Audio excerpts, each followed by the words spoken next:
So vana veZimbabwe, this is not my handwriting. This is anozviti Charega eMurakashi, ZANU PF Murakashi. He says helicopter donation from an all-weather friend Russia to boost our police Zimbabwe.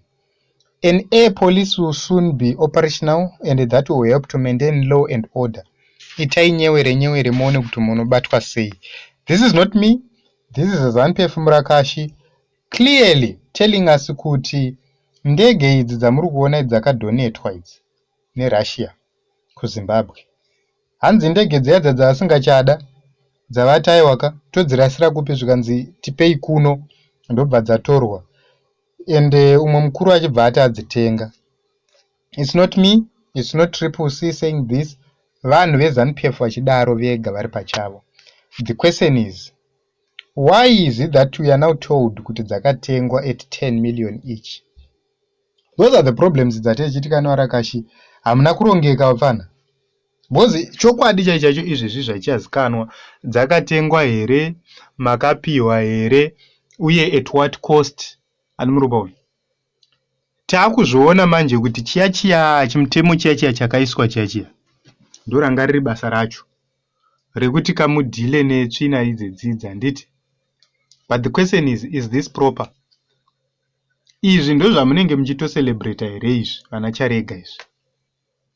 Alright, helicopter ngatiti dzapiwa police. Handiti basa radzo nderekuti dziatende ma-emergencies. Number 2, basa radzo nderekuti dzidzingirire ma-armed robbers atinawo muno muZimbabwe. We have ma-armed robbers arimo muZimbabwe munomu. We have ma-criminals arimo anenge achitodawo kutotsvagwawo nendege idzidzidzi. So, who else ane pfungwa dzakakwana anoramba kuti pave nemahelicopter? Hapana. The problem yatiinayo ndeyekuti zvinhu zvenyu hazvisi straight uye zvinhu zvenyu hazvina chokwadi mukati. Zvinhu zvenyu zvine kakunyeba so zvine kakurakasha so, but hazvina zvinobatsira because the people of Zimbabwe are not foolish. The people of Zimbabwe are not stupid. The people of Zimbabwe, they know chokwadi chaicho chezviri kuitika. Saka tambai makachenjera varume because time yenyu yasvika. That is the reason why mushandisa maghost. It's because you are afraid. Noita maghost accounts 20 uri munhu 1 wongoswerera izvozvo zvokuita noise chete paTwitter. Chet.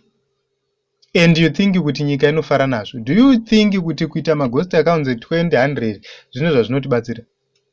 People are going to vote and people are going to mercilessly remove ZANU PF from power. Because maroverwa muchaitwa chero kumaruzevha kwacho kwamunotemba nako arumeka. Ndo pamuchaona kuti aiwa pacharohwa dununu. Hanzi panapa iwe shut up, ED said ordered and overcharged the state. Iwe chako kukura hauna chawawana. Serious audit must be conducted. Looting at grand scale, okay? Hanzi panapa all weather in looting and corruption. Hanzi paying 320 million and you call it donation. Vanhu vezanu munofunga here imi. And soon these helicopters will be used to pick up gold from remote areas. Nyika iri kutongwa nemashuru kuita neta vakiti, okay? Donated. So you paying 320 million for some donated scrap choppers. All right. And how old are these helicopters?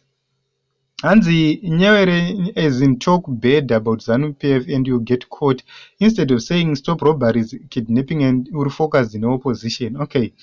And so your whole idea is policing. Policing is kubata vanhu. In your head, the need for police to attend accident sites or traffic management does not exist. No wonder we are going nowhere as a country. Okay. So, Team Zimbabwe, these are the issues we need to address as quickly as possible.